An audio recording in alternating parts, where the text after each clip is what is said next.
যুক্তরাজ্যে সাবেক প্রধানমন্ত্রীর সমাবেশে যুক্ত হয়ে কথা বলবার কথা বলছিলাম। তিনি বলছেন সেই বক্তব্যগুলো সহ আগেও বিভিন্ন বক্তব্যে তিনি ডক্টর ইউনূসকেই দাবি করছেন যে এই হত্যাকাণ্ডগুলোর দায়, এই অভ্যুত্থানের মধ্যে যে হত্যাকাণ্ড হয়েছে সেই দায় ডক্টর ইউনূস এবং আম, তার সরকারের বা ছাত্র সমন্বয়কদের সহ তিনি দায়ী করছেন, বরং তিনিই বলছেন ফ্যাসিস্ট ডক্টর ইউনূসকে।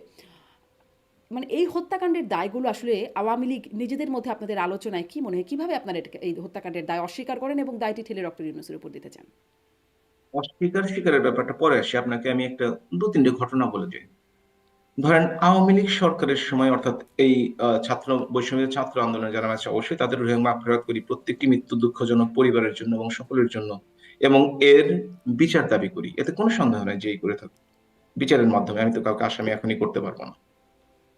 তো এটা যদি আওয়ামী লীগ সরকারকে দায়ী করা হয়, 21শে আগস্ট গ্রেনেড হামলার সময় কারা ক্ষমতায় ছিল, তাদের সকলকে কেন বিনা বিচারে আদালত থেকে মুক্ত করা হলো?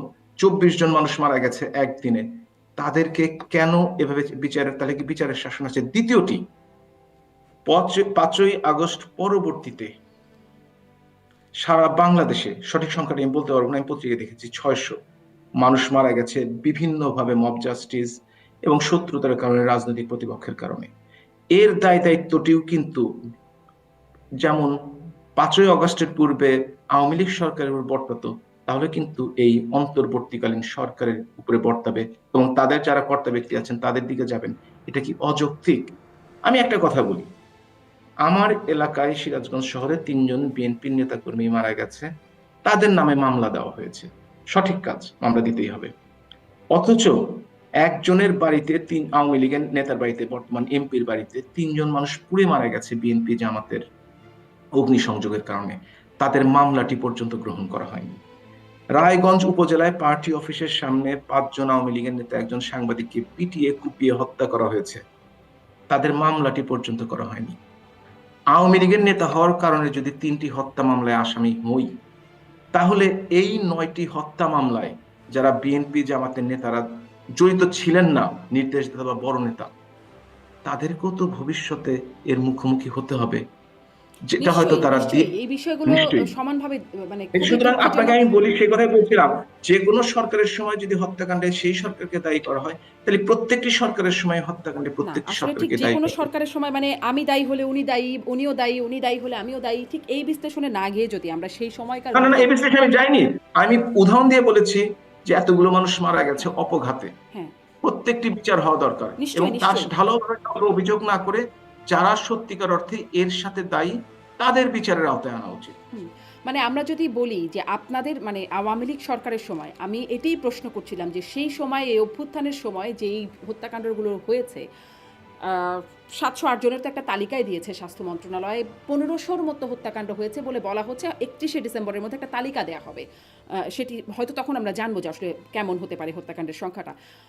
কিন্তু সেখানে আমরা যেভাবে পুলিশকে আমরা একদম ভিডিওতে দেখেছি, চিত্র ধারণ করা হয়েছে, যেভাবে হত্যাকাণ্ড করতে দেখেছি, যেমন গাজীপুরের হৃদয়কে পেছনে একদম অস্ত্র ঠেকিয়ে গুলি করে মারা হলো, তাইমকে মারা হলো, ইয়ামিনকে কিভাবে সাজোয়া জান থেকে পুলিশ ফেলছে, কি নির্মমভাবে সেটি আমরা দেখলাম, পুলিশ কীভাবে লাশ পোড়াচ্ছে, কীভাবে আবু সাইদকে গুলি করা হচ্ছে। এই বিষয়গুলো তো চোখের সামনে ঘটলো। পুলিশ স্বরাষ্ট্রমন্ত্রীকে রিপোর্ট করলেন, ইকবাল পুলিশ অফিসার ইকবাল আইজিপিকে সাথে রেখে যে একটাকে মারলে একটাই মরে একটাই যায় বাকিগুলো থাকে। ডিবির হারুনুর রশিদ তিনি একটা সাক্ষাৎকারে বলছেন যে স্বরাষ্ট্রমন্ত্রীর বাসায় প্রতিটি সন্ধ্যায় কোর কমিটির বৈঠক হতো। সেই কোর কমিটির স্বরাষ্ট্রমন্ত্রী, স্বরাষ্ট্র সচিব, ডিজিএফআই, এনএসআই, এসএসএফের প্রধান, পুলিশ প্রধান, ওনারা উপস্থিত থাকতেন। সেখানে কি হচ্ছে, কি করা হবে সেই বিষয়ে আলোচনা হতো। মানে এই বিষয়গুলো তো হয়েছে, দেখেছি, আমরা জেনেছি। তারপরে কিভাবে আসলে মানে ঢালাওভাবে বলা যায় যে এটি ঢালাওভাবে আপনাদেরকে দায়ী করা হচ্ছে বা আওয়ামী লীগ সরকারকে দায়ী করা হচ্ছে? আমি কিন্তু এবারে একটা কথাও বলিনি, আপনি নিশ্চয়ই খেয়াল করেছেন। আমি বলেছি প্রত্যেকটি হত্যাকাণ্ডের সুনির্দিষ্ট অভিযোগ রয়েছে, সুনির্দিষ্ট মামলা হয়েছে, এবং বর্তমান সরকারও আওয়ামী লীগের সরকার নয়, তারা সুবিচার করবে বলে আমি আশা করি। এবং একজন যারা অপরাধী নয়, বিনা অপরাধে যেন শাস্তি না পায়, আবার কেউ কোনো ছাড় না পায়।